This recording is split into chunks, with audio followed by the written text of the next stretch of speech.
और वेदों के द्वारा कोई भी आप कर्मकांड करने चलो, कोई भी यज्ञ करने चलो, तो सबसे पहले भगवान का नाम लेकर के ही व्यक्ति पवित्र होता है।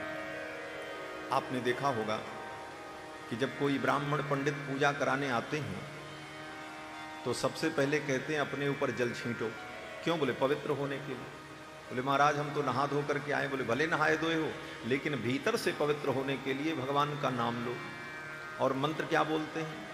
अपवित्रः पवित्रो वा सर्वावस्थां गतोऽपि वा जह स्मरेत् पुंडरीकाक्षं सबाह्याभ्यंतरः शुचिः।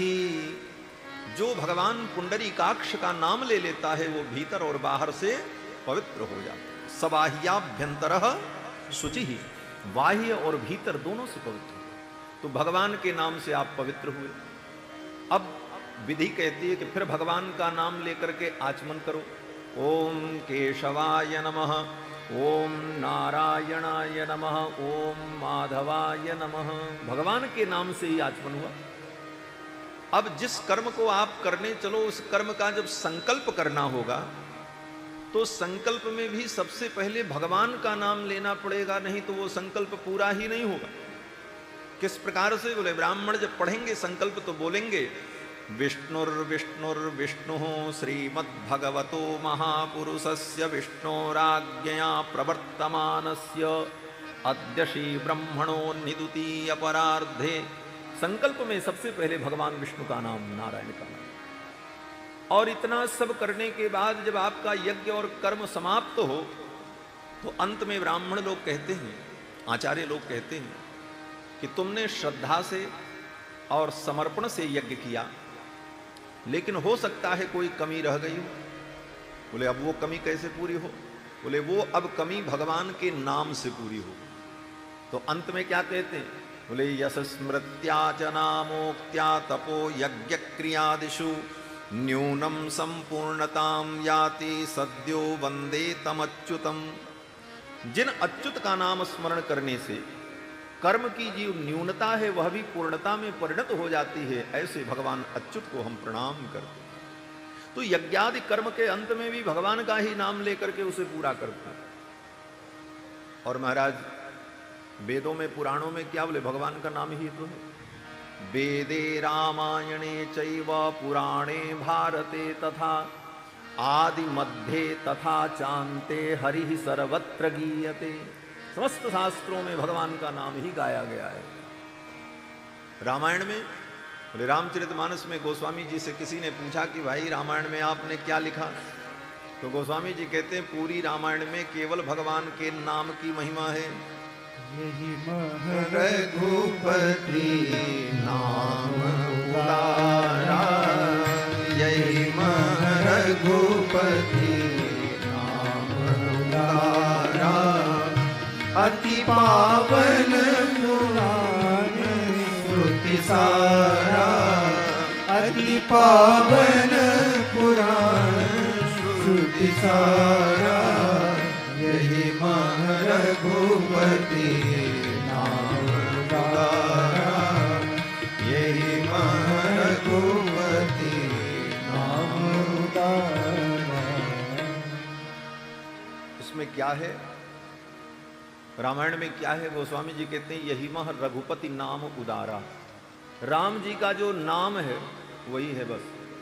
और राम जी के नाम की विशेषता क्या? बोले उदारा। राम जी का नाम बहुत उदार है।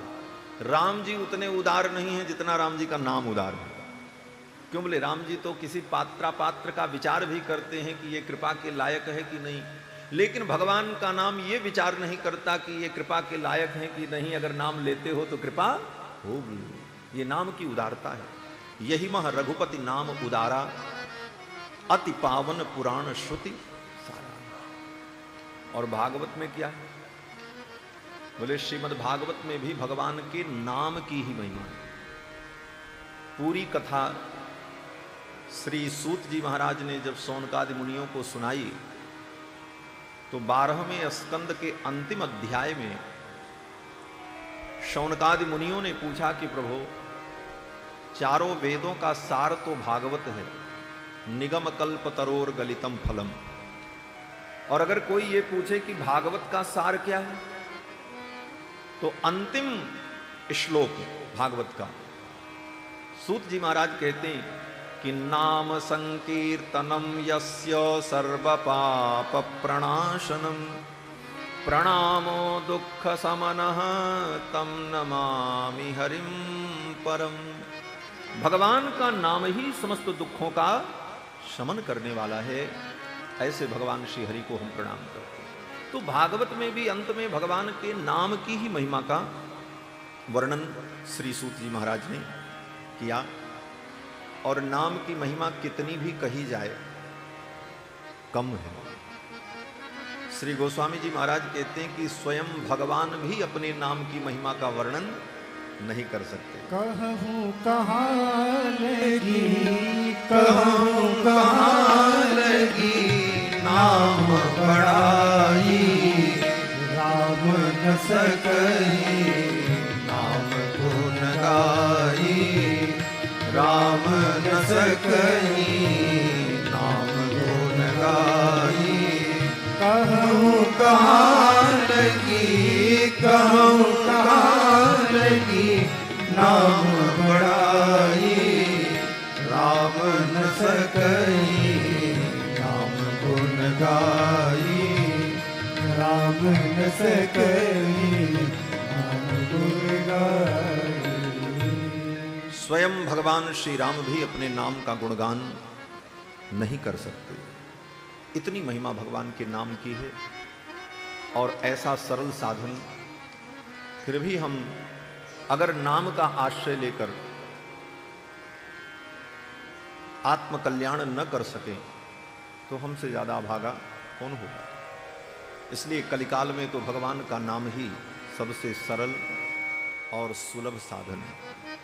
बाकी जितने साधन आप करो